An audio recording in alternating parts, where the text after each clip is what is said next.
नादुकाम ये समझा जा रहा था कि जैसे जनरल आसिम मुनीर इस हुकूमत को मुकम्मल तौर पर सपोर्ट कर रहे हैं और सिविल मिलिट्री जो रिलेशनशिप्स हैं वो अपनी पीक पर हैं। जो खान साहब के दौर में कहा जाता था कि इमरान खान और जनरल बाजवा इनका वन पेज एजेंडा है, तो आज भी यही समझा जा रहा था। तो आज अचानक से एक बहुत बड़ी वारदात डाली गई है। और अगर यूं कहूं कि army chief general Asim Munir जिंदाबाद तो कहना गलत नहीं होगा। अब ये क्या वारदात है और होने क्या जा रहा है कि एक बहुत बड़ी गेम और पूरी की पूरी पाकिस्तान मुस्लिम लीग नवाज का सफाया हो चुका है। तो ये एक बहुत बड़ी खबर होगी आप सबके लिए। मैंने मुकम्मल डिटेल्स आपके सामने रखनी है कि खबर मैं नहीं दे रहा बल्कि ताकतवरों के कासिफ ने इस वक्त लंका ढा के रखती है। और फिर मियां नवाज शरीफ साहब के लंदन फरार होने की खबरें इस वक्त गर्दिश कर रही हैं। वो कब लंदन जा रहे हैं, उसके पीछे असल वजह क्या है और लंदन प्लान 2 जो है वो असल गेम प्लान क्या है वो भी मैंने आपके सामने रखना है। और तीसरी खबर पर जो हमने बात करनी है कि मरियम नवाज आज HSN कॉलेज में, आज नहीं बल्कि 2 दिन पहले की खबर कि HSN कॉलेज में वहां पर जो तलबा ने, वहां पर स्टूडेंट्स ने, वहां पर पेरेंट्स से जो उनकी दुर्गत बना दी है, वो वीडियो इस वक्त वायरल है। वो वीडियो मैंने आपके सामने चलवानी है, उसका हमने मुकम्मल तौर पर पोस्टमार्टम करना है। लेकिन अगर आपने चैनल को सब्सक्राइब नहीं किया, चैनल को सब्सक्राइब कर लें, बेल आइकन को दबा दें। आने वाली तमाम तर अपडेट्स आपकी खिदमत में बर वक्त पेश होती रहे। बिस्मिल्लाहिर्रहमानिर्रहीम, अस्सलाम वालेकुम नाज़रीन, आप यूट्यूब और फेसबुक चैनल देख रहे हैं। मैं राना उज़ैर हूँ।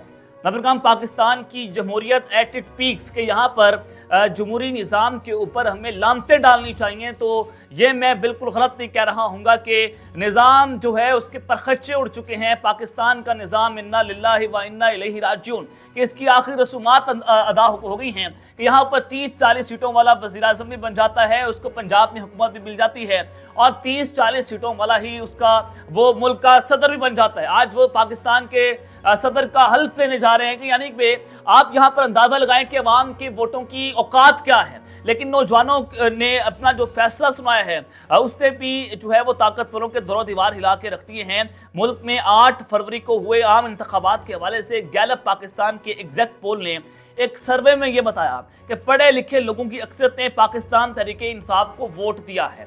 अब पढ़ा लिखा तबका जो है वो पाकिस्तान की मैशत में भी, पाकिस्तान की पॉलिटिकल स्टेबिलिटी में भी बहुत अहम किरदार अदा करता है।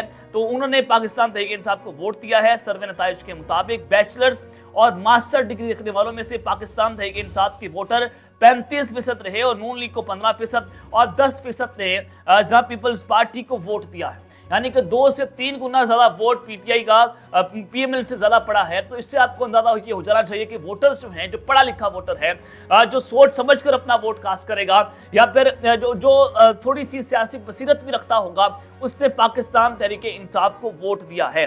और इसी तरह से मिडिल पास अफराद में 31% वोटर नून लीग का था और 26% ने पाकिस्तान तहरीके इंसाफ को वोट दिया और 15% ने पीपल्स पार्टी का इंतखाब किया है। और जबकि नाख्वानदा अफराद की अक्सर ने मुस्लिम लीग नून और पीपल्स पार्टी के हक में वोट दिया। यानी कि वही जो पुराना कल्चर, बाप दादों का कल्चर चलता आता है और पिंड देहातों में जो है वो बरादरी सिस्टम के ऊपर वोट होता है, तो जाहिर है नून लीग का वोट उसमें शायद ज्यादा था।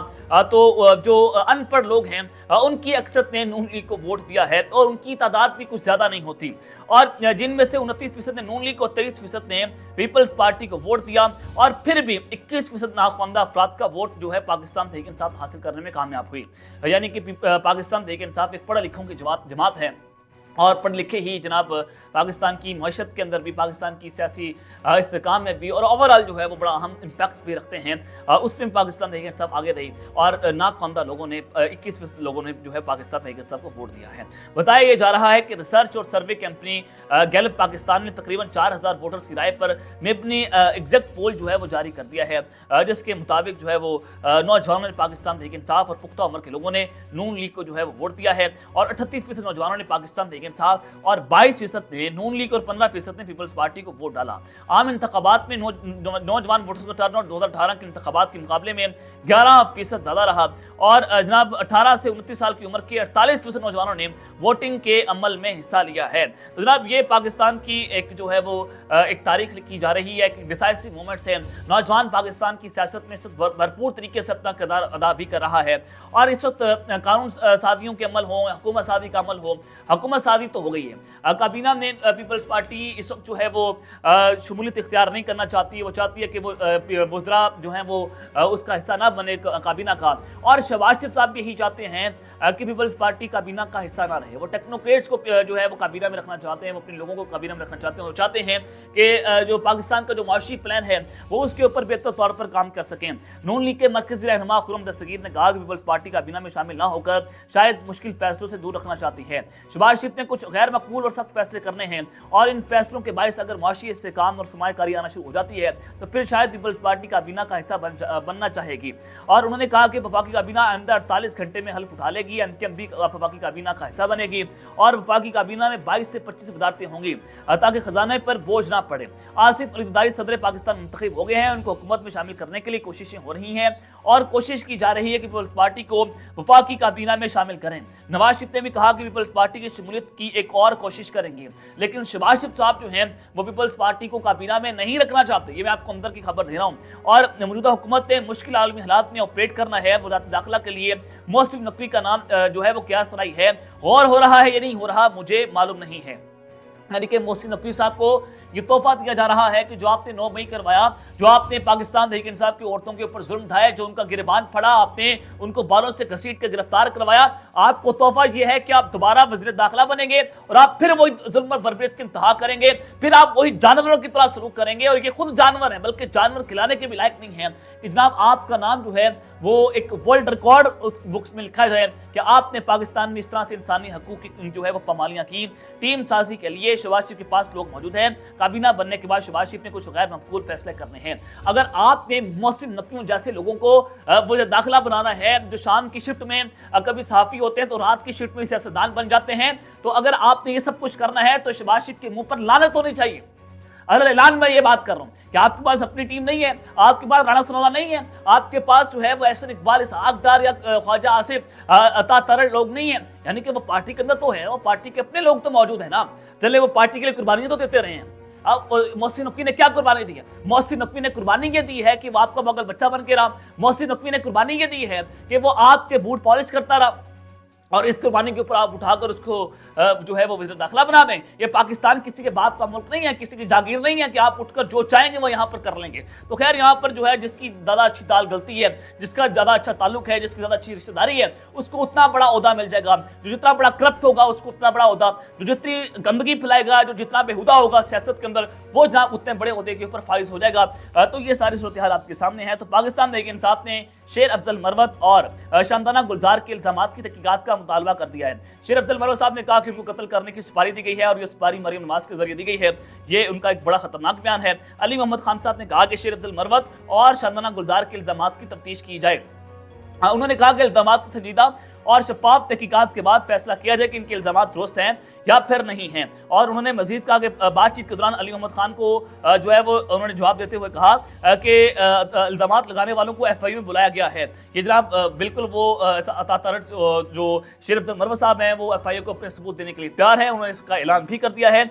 अगर उनके पास इल्जामात के सबूत हुए तो वहां पर पेश किए जाएंगे। अता तरड़ ने इस पर कहा कि सती शोहरत हासिल करने के लिए और टिकटॉक के लाइक हासिल करने के लिए झूठे इल्जामात लगाए जाते हैं तो इससे मुल्क को नुकसान होता है। क्या आप लोगों ने मुल्क को जो है वो नुकसान नहीं पहुंचाया है? जो कुछ आपने पिछले 2 सालों के अंदर किया, पूरे मुल्क की आपने जहीती फेर दी, पूरे मुल्क की आपने मंजी ठोक दी, चाहे वो माशी इस्तेकाम हो, चाहे वो सियासी अदम इस्तेकाम हो। आपने क्या कुछ इस मुल्क में नहीं किया? आपने पूरे मुल्क को डिफॉल्ट कर दिया। आपको उस वक्त जो है वो नजर नहीं आया था। तो खैर जनाब ये सियासत तो होती रहेगी। अब मैं कुछ बड़ी खबरों की जानिब बढ़ता हूँ कि मरियम नवाज जो है उनकी आवाम ने कैसे दुर्गत बना डाली है। उससे पहले एक राइटर हैं अनवर मकसूद साहब, आप बेहतर तौर पर जानते हैं, बड़ा नाम है पाकिस्तान का अदबी दुनिया के अंदर भी। अनवर मकसूद साहब के हवाले से खबर यह है कि उनको अगवा किया गया और उनको तशद्दुद का निशाना बनाया गया, और उनको कहा गया कि आपका तरीका जो बोलने का अंदाज है हमें पसंद नहीं है, आप इसको जो है चुप करके अपना काम करें। आप सबको पता है कि बड़ा खुल के बोलते हैं, बहुत बड़ा वोकल हैं, और जैसे ये अपनी शायरी के अंदर, जैसे ये अपने अल्फाज के अंदर जो है वो ताकतवरों को ललकारते हैं, तो ये एक बहुत बड़ी चीज़ थी। तो उन पर तमाम टीवी चैनल्स के ऊपर पाबंदी लगा दी गई है। जितनी भी फौजी जो फंक्शंस होते हैं, जो इवेंट्स होते हैं, उनको वहां पर भी वो जाया करते थे, उनको कवर करने पर जो है इन पर पाबंदी है कि वो ऐसा दोबारा नहीं कर सकेंगे और आपको वो टीवी चैनल्स के ऊपर भी नजर नहीं आ सकेंगे। इतलात ये हैं कि उनके ऊपर तशद्दुद भी किया गया है मुबैना तौर पर। तो खैर जनाब, मरियम नवाज के हवाले से खबर है कि 8 मार्च को एचएसएन कॉलेज, एक बहुत बड़ा नाम है पाकिस्तान के अंदर एचएसएन कॉलेज का, बड़े बड़े सियासतदान एचएसएन कॉलेज ने पैदा किए हैं। तो 8 मार्च को एचएसएन कॉलेज में मरियम नवाज को मदऊ किया गया था, वहां पर इवेंट था और सीएम हाउस ने भी पूरी कोशिश की थी कि एचएसएन कॉलेज से मरियम नवाज जो हैं बतौर मेहमान खुसूसी वहां पर पेश हों। ज़ाहिर है वो आजकल दौरे भी कर रही हैं, किसी घर में जाती हैं तो कैमरा पहले अंदर होता है, तो कहते हैं कि मैं अंदर आ जाऊं, यानी कि आवाम को इतना पागल समझते हैं कि कैमरा में अंदर पहुंचा हुआ है और ये पूरी एक प्री प्लान फिल्म चलाकर अंदर आते हैं कि मैं अंदर आ जाऊं। यानी कि हमें तो बॉलीवुड की फिल्में देखने की जरूरत ही नहीं है, हमने तो काजोल नहीं देखनी, हमने शाहरुख खान नहीं देखना, हमने अब तो मरियम नवाज देखनी है, हमें वही देखना है जो मरियम नवाज आज कर रही हैं। तो वो जनाब तुलबा को ताकि मेडल दिया जाए, उनको बुलाया गया था, ये कोशिश भी हुई और फिर उनको मेहमान खुसूसी के लिए जो है वो सेलेक्ट कर लिया गया। तो फिर जैसी खबर जो है वो उड़ना शुरू हुई तो वहाँ के स्टूडेंट्स से, एचएसएन कॉलेज के स्टूडेंट्स से और स्टूडेंट्स के पेरेंट्स से कॉलेज को ईमेल करना शुरू कर दी कि हम अपने बच्चों को मरियम नवाज से जो है वो एजादी शील्ड्स नहीं दिलवाएंगे, उनके हाथ से हम डिग्री हासिल नहीं करेंगे। और पेरेंट्स ने यहाँ तक कह दिया कि ये एक मैंडेट थीफ है, इससे अवाम का मैंडेट चोरी किया है, तो हम अपने बच्चों को, मरियम नवाज को, एक चोर को अपने बच्चों के सामने रोल मॉडल बनाकर पेश नहीं कर सकते, तो लिहाजा हम ये इवेंट जो है इसको अटेंड नहीं करेंगे। और उसके बाद मरियम नवाज जो है वो इस तकरीब का हिस्सा न बन सकें, वो मेहमान खुसूसी के तौर पर नहीं आ सकें। यानी कि सूबे की वज़ीर आला जो एक पूरे सूबे की प्रधान है वो जनाब अगर वहाँ पर उनके साथ ये सूरत हाल है तो आप अंदाजा लगाएं कि पाकिस्तान के नौजवान ऑलरेडी अपना फैसला कर चुके हैं, वो कहाँ पर खड़े हैं और अब वो नौजवानों ने उनकी जो है वो जयती फेर थी, इनकी दोगलत बना दी है। अब आपको मैं एक वीडियो भी दिखा देता हूँ कि एचएसएन कॉलेज के अंदर कैसे इमरान खान के हक में नारे लगते रहे, तेरा जार मेरा जार, कैदी नंबर 804, ये नारे इधर आप सुन लें।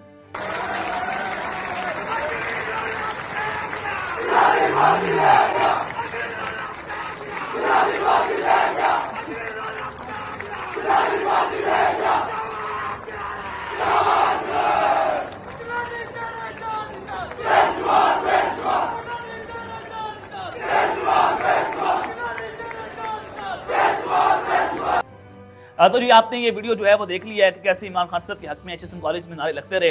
अब दूसरी जानिब जो है वो army chief general Asim Munir साहब जो हैं उन्होंने जनाब वो अच्छा खेल रहे हैं, सारे प्रेशर के अंदर अच्छा प्रेशर भी हैंडल कर रहे हैं। तो नवाज शरीफ साहब जो है वो लंदन प्लान होने की तैयारियां भी कर रहे हैं। अब ये सूरत हाल और माजरा क्या है, जब सेठी साहब ताकतवर में कासिद हैं जनाब, उन्होंने ये एक बहुत बड़ा दावा किया है। उन्होंने कहा कि अगले 2 साल में नून लीग का सफाया हो जाएगा और ये सफाया जो है वो कौन करेंगे, ये आसिफ फरीदाई साहब खुद करेंगे। और उससे भी ज्यादा खतरनाक बात यह है, उन्होंने कहा कि लाहौर में जो नून लीग को 2 सीटें दी गई हैं, एक जो है वो ऑन चौधरी का हल्का है जिसमें बैरिस्टर सलमान जो हैं वो अकरम साहब उनके मुकाबले में थे और वो जीत गए थे, सलमान अकरम साहब, और उनको आधी रात जो है वो हरवाया गया और उनके वोट्स को कन्वर्ट कर दिया गया। सलमान फॉर्म 45 आपने देख लिए, नवाज शरीफ साहब के फॉर्म 45 डॉक्टर यासीन रशीद के मुकाबले में देखे कि 313 वोटों को 1313 कर दिया गया और वो जब इलेक्शन कमीशन ने उसको अपलोड भी किया उसमें भी वो चोरी पकड़ी गई है।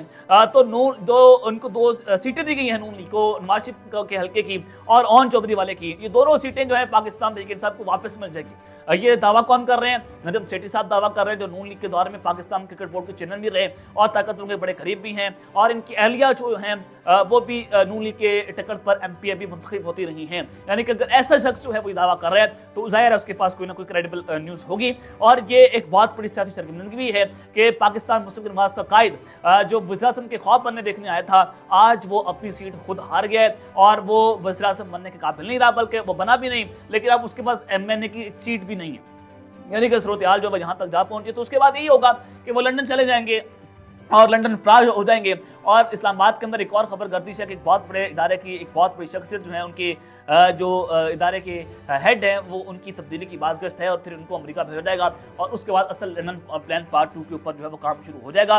तो ये एक बड़ा संगीन मामला है कि ये सारा कुछ हो सकता है। और फिर आज पाकिस्तान में एक साहब का मुल्क गिर एहतजाज भी है और लोग बाहर निकल रहे हैं, धांधली के खिलाफ एहतजाज कर रहे हैं, लेकिन कल रात से पुलिस जो है उन्होंने पाकिस्तान तहरीक इंसाफ के घरों पर छापे मारना शुरू कर दिए हैं। यानी कि इससे एक चीज़ बड़ी वाज़ेह होती है कि जो पाकिस्तान पाकिस्तान में दोबारा इंपोर्टेड रजीम आई है। ये इंपोर्टेड रजीम जो है ये जमहूरियत की पैदावार नहीं है, ये आमरीत की पैदावार है, जनरल जनाने की पैदावार है, ये जनरल ज़िया की पैदावार है। ये उनके घरों में थरिये लगाकर जो है वहाँ पर आए हैं और उन्हीं की नर्सरी में ये सेंचे गए हैं और वहीं से ही पैदा होकर जो है वो यहाँ इस स्टेज पर आए हैं। तो लिबर्टी चौक में आज पुलिस पहुंच चुकी है। इनका मुकाबला ये है कि कैसे हम जो है वो दरिंदगी करते हैं। जो बड़ा दरिंदा होगा वो पाकिस्तान की सतह का बेताज बादशाह बनाया जाता है। अब तक लेते हैं, अपना ख्याल रखिएगा और इस का लाजमी ख्याल रखना। पाकिस्तान जिंदाबाद।